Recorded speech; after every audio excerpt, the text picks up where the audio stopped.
Good evening, ladies and gentlemen. Welcome to Eulau News Network. My name is Nikhil Patel, and quite frankly, as Election Day is approaching us today, Governor Koch, Governor Roberts, and Mr. Lee are in a close election, to say the least. This presidency can go either way.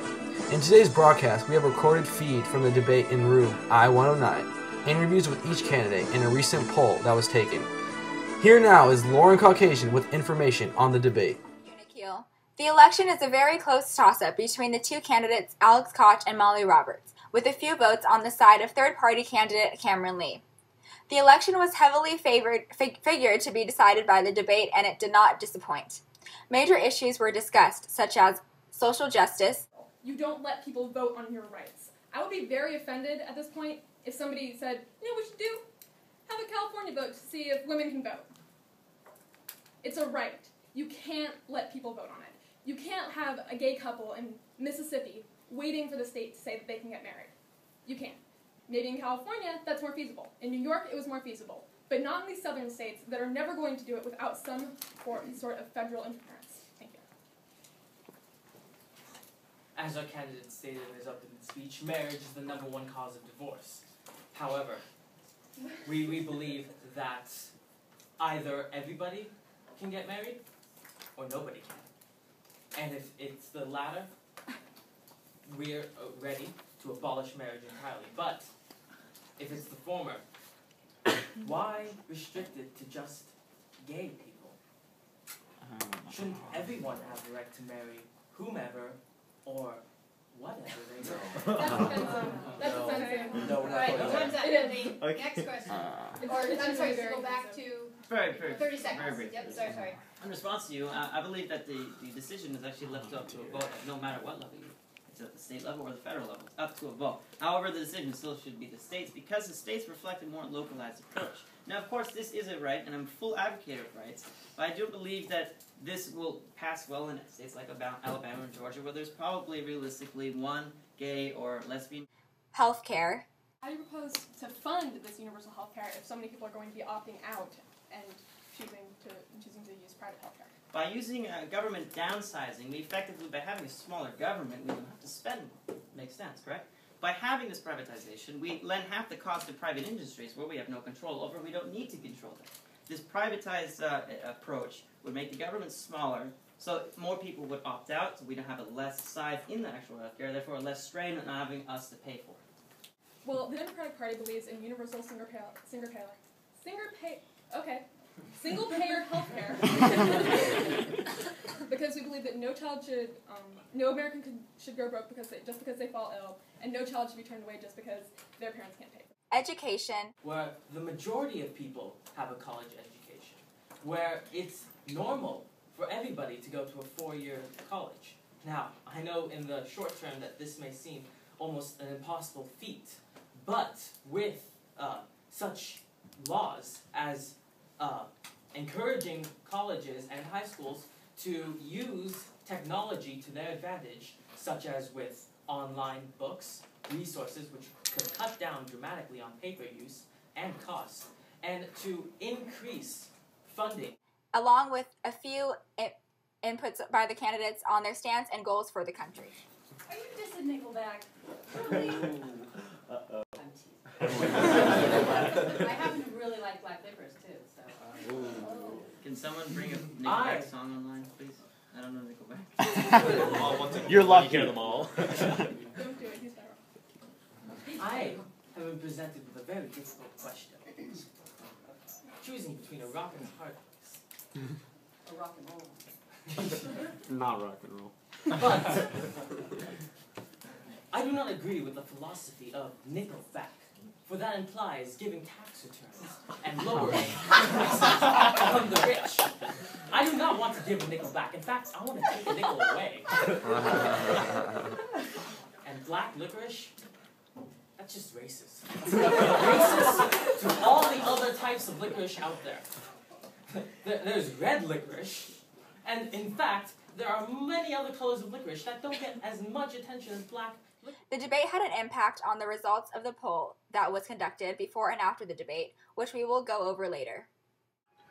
Thank you, Lauren, for that review of the debate. Now, an interview by Ricky Deanna with Republican candidate Governor Alex Koch. Ricky?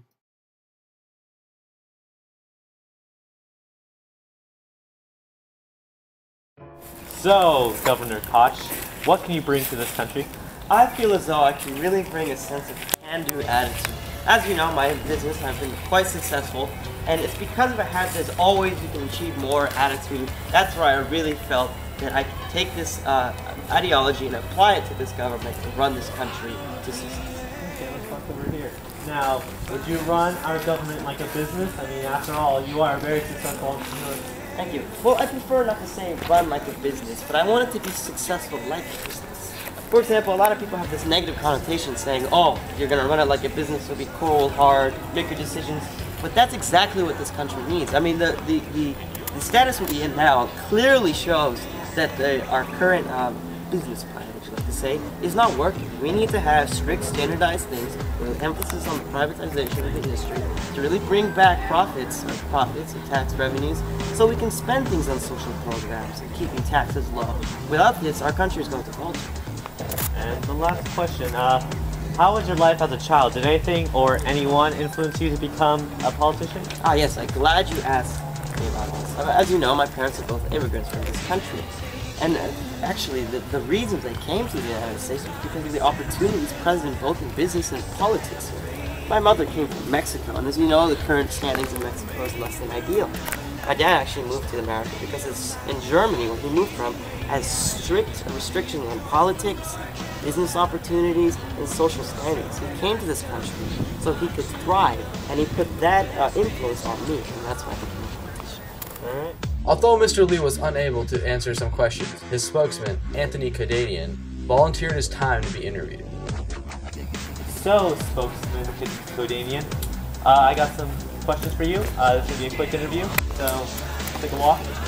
Alright, so although divorce rates are over 50%, why do you feel it necessary for the outcome of 50% of those in a relationship to not be married?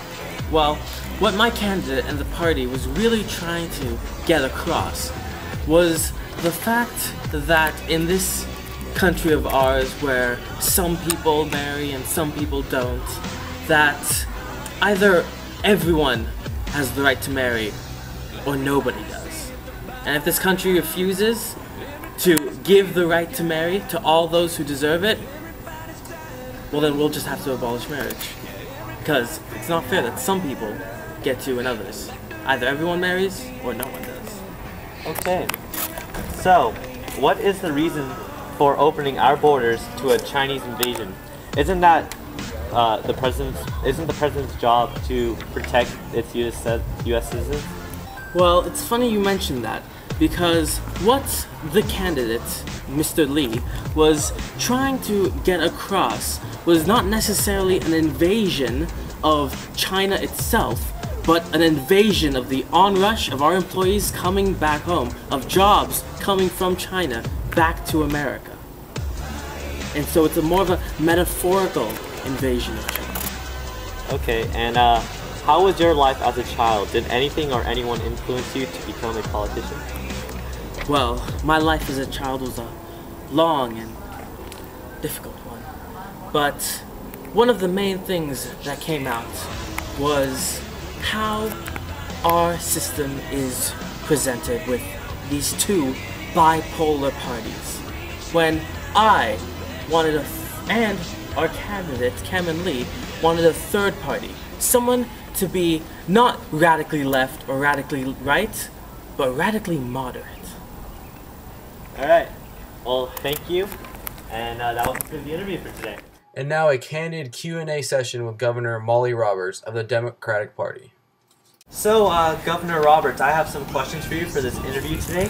So, first question, as a woman candidate running for president, do you feel like you are the first to represent American women in politics? Absolutely not. You know, there have been a ton of women candidates, a ton of influential women in politics.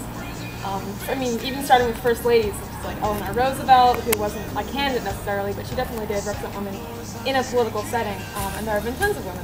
Hillary Clinton, I would say, Condoleezza Rice. I don't like to agree with her politically, but she's definitely worked to represent women, and especially women of color. So I think that's great. Well, let's take a walk for the next question.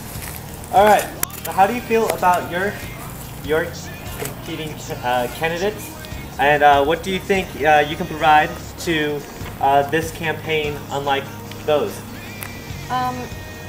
Well, I'm going to address my my main opponent, Governor Koch. I think that he presents a fallacy, that of the social liberal and fiscal conservative who just wants to, who thinks that it's an achievable goal, an attainable goal to, combine social liberal policies that are really more conservative because, they allow for the states to decide, which is never going to happen. And then this economically conservative policy, which economics and social life are so tied up in one another that you have to have both. And so I think that I present a more progressive, more forward-thinking solution. All right. So the last question for today: how was your life as a child? Did anything or anyone influence you to become a politician? Anything or anyone. I mean, I had a good childhood. That's great. So, yeah, it was nice. Yes. I'm glad I had a good childhood.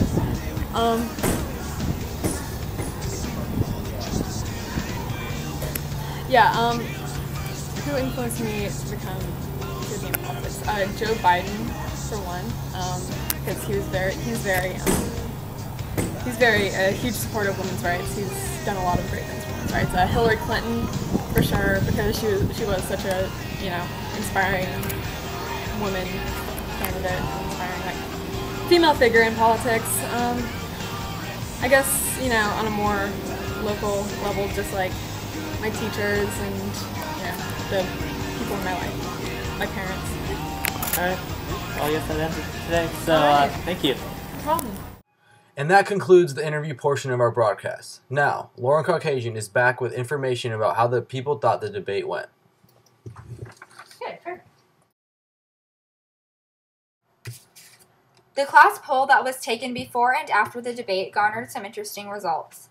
An average of 95% of registered voters took the poll, and a majority, 83%, liked Molly Roberts' stance on things. But after the debate, Alex Koch's campaign saw a boost in percentage points, a whole 31%.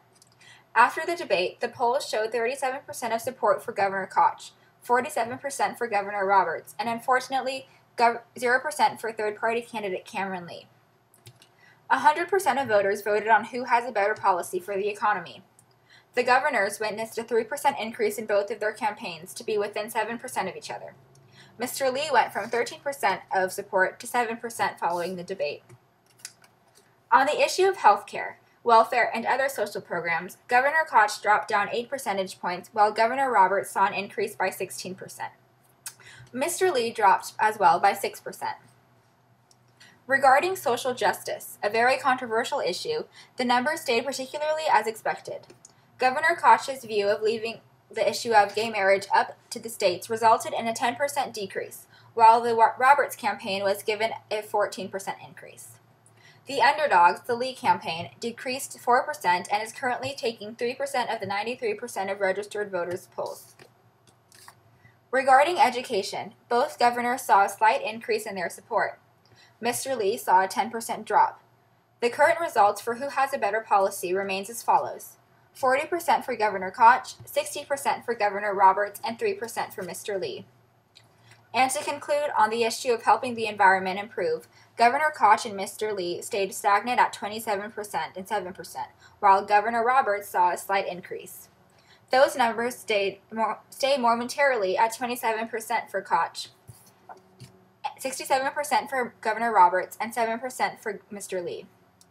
Although Governor Koch increased his support significantly, Governor Roberts still has a 10% overall lead, as well as gained support in each of the 5 issues. The debate's impact on the poll was both interesting and expected. As stated before, the Roberts campaign is in the lead, but the race is now closer than ever. We as a network realize that you have a lot of great choices for candidates, but we feel that Molly Roberts embodies an all-around good and effective president. Make sure to go to the polls and vote for whom you feel is most adequate for the job. Thank you for tuning in, and have a swell day. Dun dun dun dun dun dun dun dun dun.